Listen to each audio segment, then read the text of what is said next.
Army chief general Asim Munir सरकारी दौरे पर चीन चले गए। ISPR के मुताबिक 4 रोज़ा दौरे के दौरान सिपा सलार आला हुकाम से मुलाकातें करेंगे। फौजी ताउन के फरोग पर तबादला ख्याल भी करेंगे।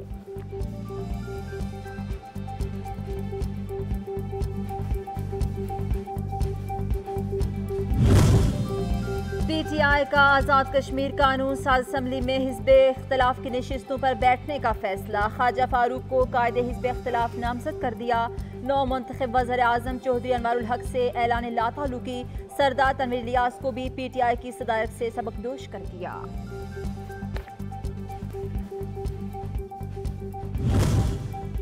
साबिक वज़ीर आज़म आज़ाद कश्मीर सरदार तनवीर इलियास ने हुकूमत खत्म होने की जिम्मेदारी परवेज खटक पर डाल दी। कहते हैं परवेज खटक की मुदाखलत के बाद पहली दफा आज़ाद कश्मीर में PTI की हुकूमत गिरी। सोचे समझे मंसूबे के तहत तहरीक इंसाफ को कमजोर किया गया। तमाम मामलात से इमरान खान को आगाह करूंगा। पंजाब में इंतखाबात की तैयारी। PTI आज से इंतखाबी मुहिम का आगाज करेगी। जल्द से जुलूस और रैलियां निकाली जाएंगी। हुकूमत को टफ टाइम देने के लिए कारकुनान बेदारी शऊर मुहिम चलाएंगे।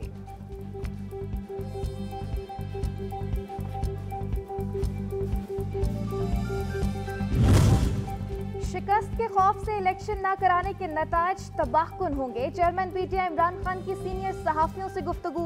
कहा इलेक्शन सिर्फ PTI नहीं पूरी कौम की जरूरत है। सुप्रीम कोर्ट कौम की उम्मीदों की मरकज है। इलेक्शन इंतवा की गैर आईनी कोशिशों के खिलाफ भरपूर मज़ाहमत की जाएगी।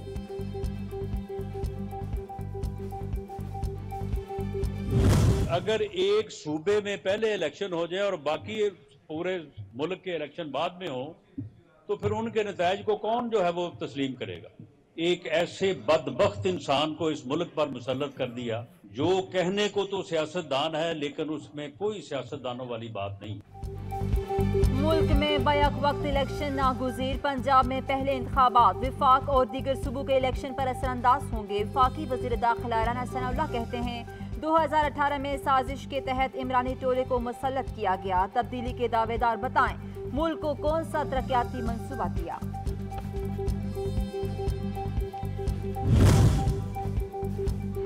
इलेक्शन के बायकॉट की बातें नून लीग की तरफ से एतराफ शिकस्त। पंजाब में तहरीक इंसाफ की जीत अब नवश्ता दीवार है।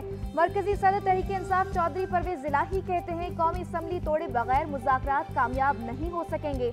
हुकूमत 1 तारीख पर इलेक्शन में संजीदा होती तो कौमी असम्बली तोड़ने का ऐलान करती। शहबाज शरीफ सुप्रीम कोर्ट को चकमा देने में कामयाब नहीं हो सकेंगे।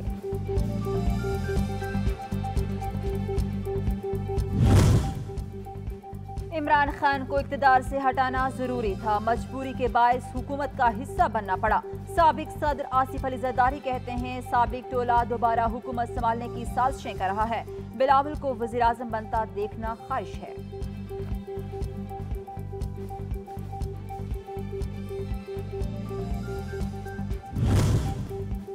आसिफ जरदारी नाकामी की जिम्मेदारी शरीफ खानदान पर डालकर खुद नेक परवीन बनकर बैठ गए।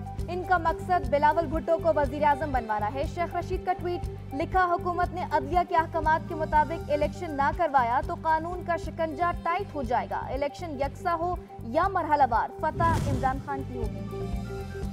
वज़ीर आज़म ने वफाकी काबीना का इजलास कल तलब कर लिया। मुल्की मजमूई सूरत हाल पर बात होगी। पंजाब और KPK में इंतखाबात से मुतालिक अमूर भी ज़ेर गौर आएंगे। सियासी जमातों से मशावरती अमल के मामलात भी ज़ेर बहस आएंगे।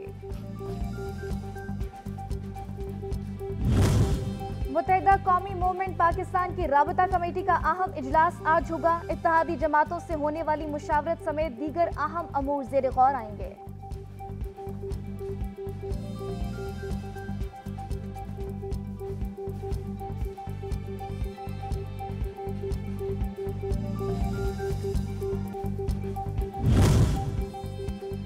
साबिक चीफ जस्टिस साकिब निसार की एक और ऑडियो मंजर आम पर आ गई। ऑडियो के मुताबिक साकिब निसार PTI रहनुमा ख्वाजा तारिक रहीम से तौहीन अदालत के केस से मुतालिक गुफ्तगू कर रहे हैं। साकिब निसार ने 2010 और 2012 के सोमोटो केसेस का हवाला दिया।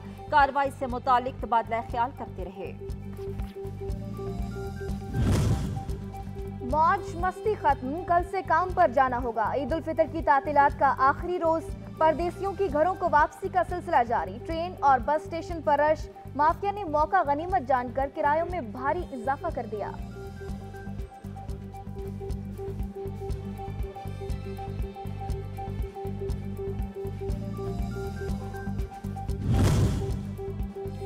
ईद खत्म, छुट्टी तो बाकी है। खाबों के शौकीन शहरियों ने नाश्ता पॉइंट्स का रुख कर लिया।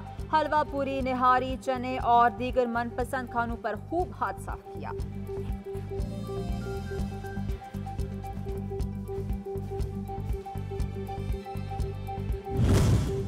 कराची की बीमार हथनी मधुबाला के मुआयने के लिए आलमी फोरपास की टीम आज सफारी पार्क जाएगी। मधुबाला की रिहाइश, खुराक और दीगर अवामिल का जायजा लेगी। सोनिया और मलका की फिजिकल फिटनेस का भी जायजा लिया जाएगा।